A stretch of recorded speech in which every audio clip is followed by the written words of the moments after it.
March 11, 1945. Kanoya Air Base, Kyushu, Japan.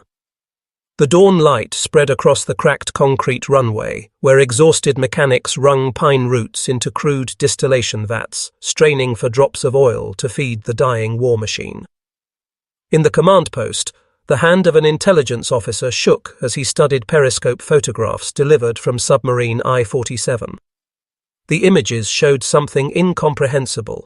A massive barge floating near Ulithi Atoll, built from concrete, unarmed, its deck crowded not with weapons but refrigeration pipes and cooling vents. Dozens of smaller craft ferried mysterious white containers to waiting warships. The officer's notation in the logbook was precise, clinical, yet betraying disbelief. Concrete vessel observed, heavy refrigeration equipment, transfers constant, classification, unknown logistics vessel. That vessel was not carrying ammunition, nor fuel, nor medical stores. It was producing ice cream. In the skies above, 24 Yokosuka P-1Y-1. Francis bombers sat lined for Operation Tan No. 2, their young pilots, many with fewer than 50 hours of training, preparing for one-way missions into the heart of the American fleet at Ulithi. They strapped themselves into cockpits with explosives lashed beneath their wings, reciting death poems and clutching thousand-stitch belts sewn by mothers and sisters. On the same horizon where they would fall in fire, a floating factory was churning out 10 gallons of frozen dessert every 7 minutes, around the clock, day and night. For Japan, every resource had already been bled dry. Aviation fuel was so scarce that the battleship Yamato conducted training exercises at anchor to conserve oil. A desperate program employing 34,000 distillation units and mobilizing 400,000 workers, including millions of schoolchildren, scraped pine roots to create a few thousand barrels of substitute fuel, bar sound, nearly enough for days of combat. Mechanics siphoned alcohol from industrial thermometers to keep engines running. Pilots weakened by malnutrition reported failing eyesight and trembling hands as their bodies withered under rations of rice and dried fish. Yet in the American Pacific, a different kind of war was being fought. At Ulithi, in a lagoon holding more ships than the entire Imperial Navy at its peak, an ice cream barge worth $1 million produced 5 tons of dessert every day. Destroyer crews without machines of their own sent boats with empty containers, returning with gallons of vanilla, chocolate, and strawberry. From admirals to deckhands, the frozen cream was shared equally, a ritual of abundance that defied the Japanese understanding of warfare. For the men at Kanoya, facing death in fuel-starved bombers, the realization was unbearable. They were preparing to die against an enemy who brought dessert to the apocalypse. At Ulithi Atoll, the heart of the Pacific Fleet, the ocean shimmered like a mirror of steel. Anchored across 22 miles of turquoise water were more than 700 American ships, carriers bristling with Hellcats and Avengers, battleships that dwarfed anything afloat, tankers pumping rivers of oil, floating dry docks swallowing destroyers whole. It was a sight so vast, so unimaginable, that even the reconnaissance pilots of the Imperial Navy reported it as an island of ships. The atoll had become an artificial metropolis of war, one that could repair, fuel, arm and relaunch an entire navy without returning to the mainland. Hidden among these giants, tied to a modest pier of the service anchorage, was a vessel the Japanese could never have conceived, a concrete barge, 265 feet long, its deck crowded not with guns but with refrigeration compressors, cooling tanks, and pipes humming with Freon. It was the Navy's floating ice cream factory, a project born in secrecy after officers in Washington determined that morale was as critical to victory as ammunition. The machine produced 10 gallons of frozen dessert every 7 minutes, a steady rhythm of luxury in the middle of annihilation. To American sailors, this was more than a treat. It was survival of the spirit. Crews who returned from kamikaze raids, their ships scarred and their shipmates buried at sea, stood in line for a tin cup of sweetness that reminded them of home. Men spoke of it as though it were medicine, a taste of childhood, a promise that life existed beyond the horizon of war. Even admirals ate shoulder to shoulder with stokers and gunners, the ice cream dispensed without rank, without distinction. In that frozen scoop was a message. The United States had not only the strength to fight, but the abundance to comfort. On the other side of the ocean, the Japanese pilots at Kanoya received a different message, and their commanders briefed them with grainy photographs of Ulithi, images of carriers, cruisers, and mysterious vessels. One officer wrote in his diary, "The enemy enjoys luxuries we cannot imagine. They fight with machines and cold sweetness, while we offer only our bodies." The ice cream barge, in its own strange way, became a weapon of psychological warfare. Because in war, symbols can wound as deeply as steel. To one side it was joy frozen in a cup. To the other it was proof that they were fighting a nation that could afford to make ice in the middle of the Pacific, while Japan's children dug up pine roots for fuel. Kanoya Air Base, Kyushu. The hangars reeked of pine smoke and alcohol, a bitter scent that clung to every ragged mechanic's uniform. Outside, rows of P-1Y-1 Francis twin-engine bombers sat with patched wings and stripped-down frames, their bellies packed with explosives for one-way strikes. The fuel in their tanks was not aviation gasoline. It was pine root oil, scraped from the earth by the hands of schoolchildren. Across Japan, thousands of distillation pits belched smoke where farmers, housewives, and even orphans fed roots into crude stills, boiling sap for drops of substitute fuel. It was an empire's last resource, extracted from the soil itself, a nation burning its own future to stay alive one more day. Pilots knew what this meant. The engines coughed on the synthetic mixture, sputtering like sick lungs. The smell inside the cockpits burned their throats, and the controls vibrated with irregular tremors.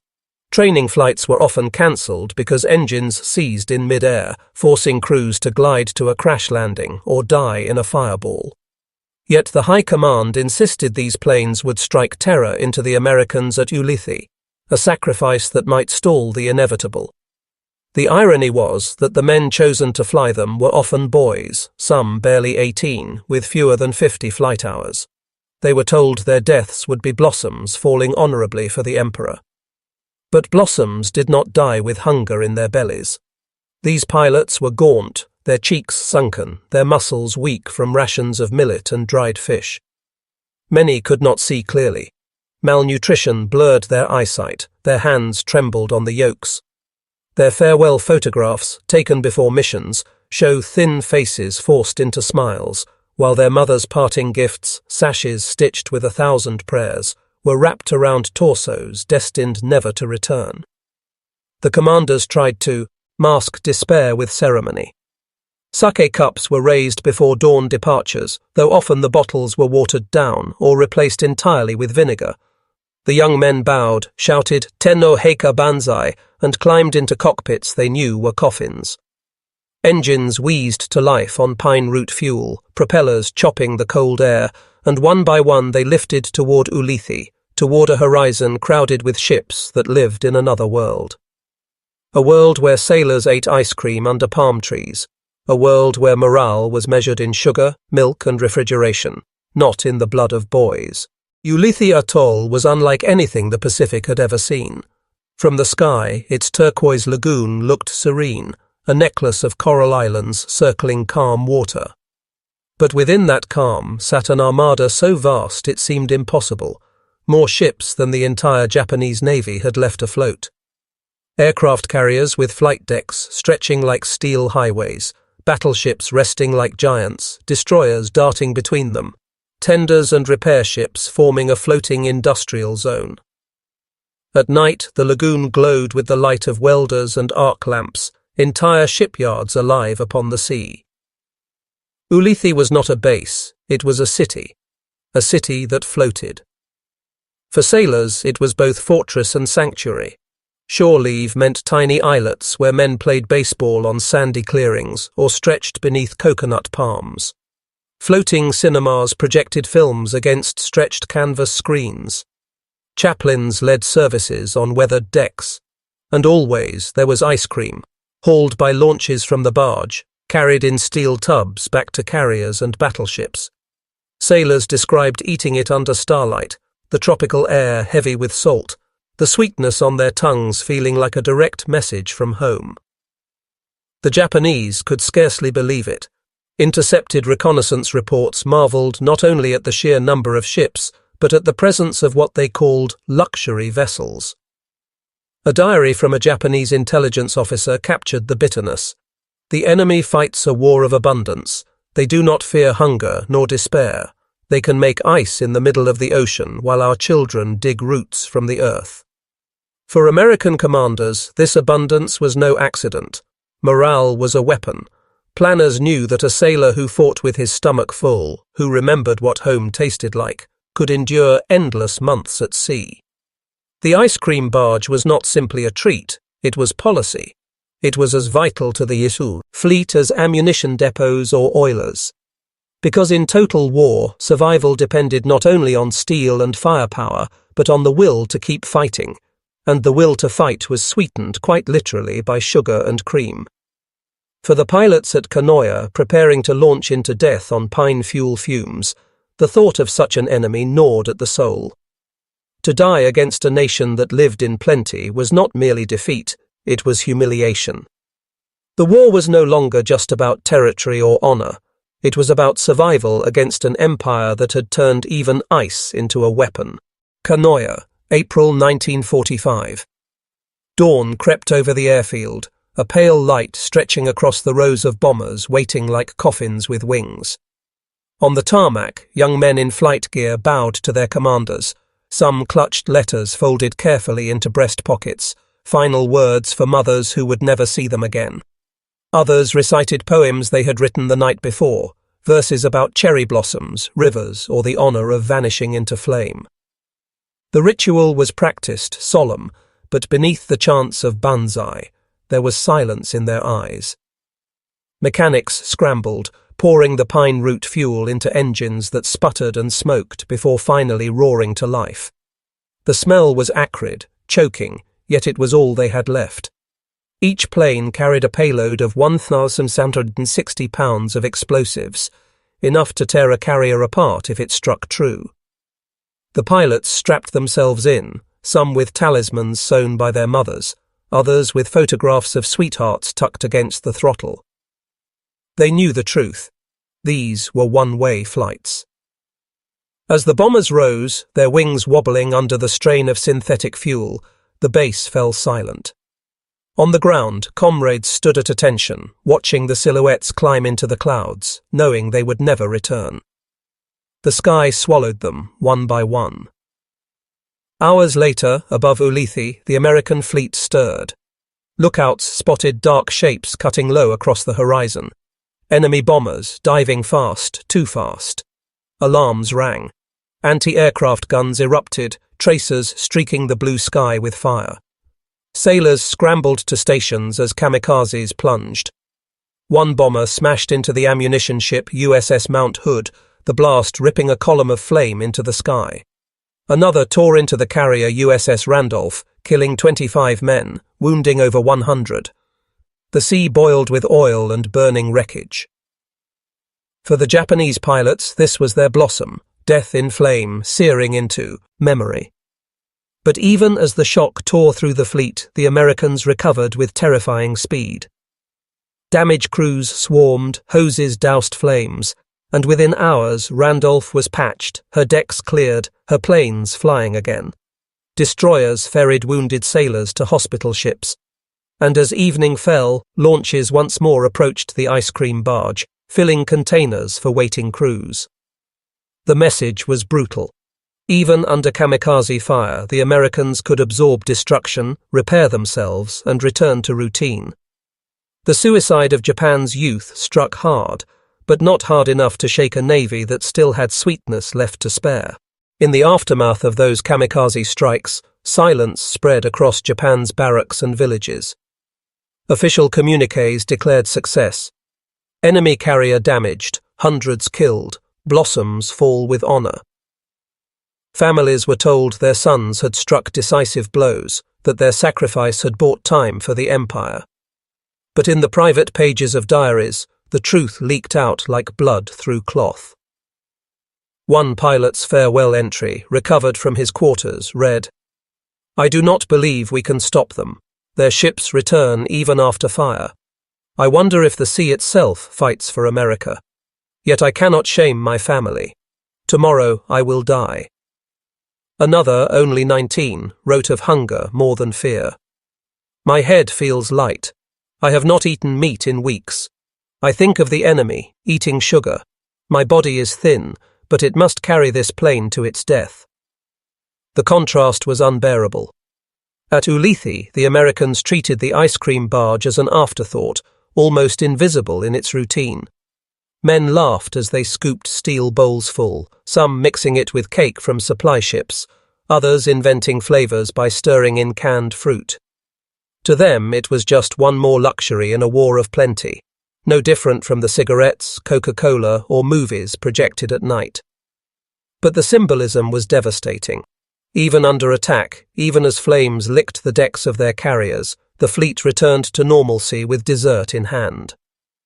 Word of this filtered back to Japan through captured documents and whispered reports. Intelligence officers scribbled bitter notes about the enemy's luxury morale. Propagandists tried to twist it into fuel for hatred. "See how decadent the Americans are, eating sweets while our youth give their lives." But the more they shouted, the more it exposed the fracture. Ordinary Japanese could not comprehend fighting such a war. Mothers wept at the idea of their starving sons ramming planes into ships that carried refrigerators and milk. The ice cream barge, though never intended as such, became a symbol of something greater than technology.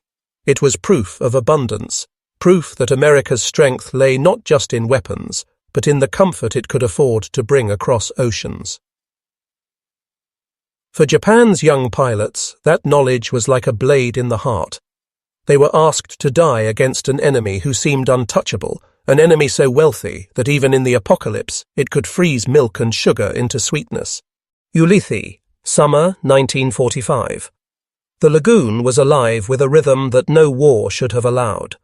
On one islet, sailors played baseball, their laughter carried over the water as coconut palms swayed above. On another, a canvas screen flickered with the latest Hollywood reels. Hundreds of men gathered barefoot in the sand, cheering when the heroine kissed the hero. Chaplains led hymns at dusk, their voices rising against the roar of engines as planes cycled endlessly from carriers. And always in the background, the low hum of the ice cream barge's compressors, a machine that never stopped, a factory of sweetness in the middle of chaos. The men lived in an odd duality. By day, they fought. Hellcats roared from decks, striking airfields, ships and cities. Kamikazes slammed into hulls, ripping men from their bunks, sending fire through steel corridors. They buried their dead at sea, the chaplain's words swallowed by waves. Yet within hours, the war receded into ritual. Baseball, movies, cigarettes. Ice cream in dented tin bowls. To outsiders, it might have looked like denial, but to the men of Ulithi, it was survival. The scale of abundance was staggering.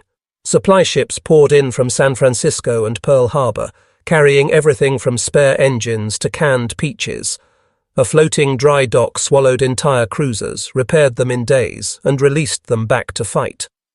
Tankers pumped millions of gallons of oil as though the ocean itself had veins. And at the heart of it all, the barge turned out 5 tons of ice cream daily, its product spread equally among ranks, from admirals dining in wardrooms to deckhands scraping rust. In war, hierarchy was everything, except here. Ice cream was democracy in a spoon. Intercepted Japanese reports described Ulithi as a floating America, a city so vast it could not be destroyed. Pilots who glimpsed it before their final dives wrote that it looked endless, like a steel horizon without shore. The contrast to home was unbearable. In Japan, children boiled pine roots. At Ulithi, sailors topped ice cream with chocolate syrup shipped across 5,000 miles of ocean. For the Japanese command, Ulithi was a nightmare.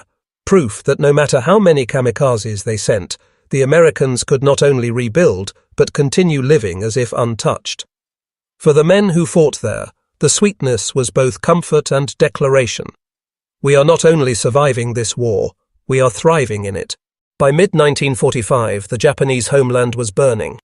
Night after night, B-29s droned across the skies, their bomb bays disgorging rivers of fire. Tokyo, Osaka, Kobe, Nagoya. Entire cities turned into furnaces. Wooden homes vanished in sheets of flame. Rivers boiled with corpses. Survivors clutched charred children, their skin hanging in ribbons. In Tokyo alone, 100,000 souls were incinerated in a single night, the smell of burned flesh drifting for miles. The land of the rising sun was reduced to ash. In the countryside, famine gnawed at the people. Rice was scarce, wheat scarcer still. Families ate millet, grass, even tree bark. Mothers scavenged weeds from ditches to boil into soup for their children. Men wasted away, their bones showing through uniforms that once carried pride. Disease swept the starving villages. The empire that had once dreamed of ruling Asia now dug in the dirt for food. And yet, across the Pacific, Ulithi still thrived. Tankers docked daily, filling the lagoon with the smell of diesel and gasoline. Dry docks repaired ships faster than Japan could destroy them. Mail ships brought letters from home, packages of candy, cakes and books, and the ice cream barge continued its endless rhythm. 10 gallons every 7 minutes, 5 tons every day. For Americans, the war was hell, but it was a hell softened by luxury. For Japan, it was starvation wrapped in fire. The psychological weight was unbearable. Pilots whispered about the futility of sacrifice. What use was crashing into a carrier when another floated nearby, fully supplied, untouched in spirit? What use was dying when the enemy's sailors could wash down dinner with ice cream, while their own comrades chewed on millet husks? Even commanders in private admitted despair. A senior officer in Kyushu wrote bitterly, "The enemy's abundance is not human. They fight with factories, not men. We sacrifice beyond blossoms, but blossoms do not stop steel." By the summer of 1945, the cracks in the empire were gaping wounds, cities in ruin, children starving, pilots flying to certain death on pine root fuel.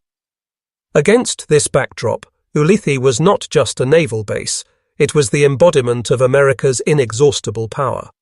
A floating city where sailors lounged on beaches, watched movies, and ate ice cream, even as Japan crumbled into dust. And in the shadows of that collapse, a question burned in every Japanese heart. How do you fight an enemy that can afford sweetness at the very end of the world? August 6, 1945. The sky above Hiroshima glowed white. In a heartbeat, an entire city vanished, reduced to silence, then screams. 3 days later, Nagasaki followed, its hills shrouded in black smoke and radioactive ash. The atomic age had arrived, and with it the end of Japan's desperate gamble. Cities were flattened, armies broken, fuel exhausted, families starving. The emperor's voice, carried across crackling radio waves, surrendered with words the Japanese had never heard before: "Endure the unendurable." Across the Pacific, Ulithi's lagoon stirred with motion. Carriers, battleships and destroyers weighed anchor, their crews gathering on decks to hear the news. Some wept openly, others simply stared at the horizon in silence. A war that had consumed the world was over. Yet even in that moment, the routines continued. Supply ships still unloaded crates, mechanics still hammered steel plates into shape, and from the deck of a concrete barge, compressors still churned, turning out gallons of ice cream as though nothing had changed. For the Americans, it was a symbol of resilience, proof that they could fight the most brutal war in history and still taste sweetness in the midst of it. For the Japanese, it was something far darker.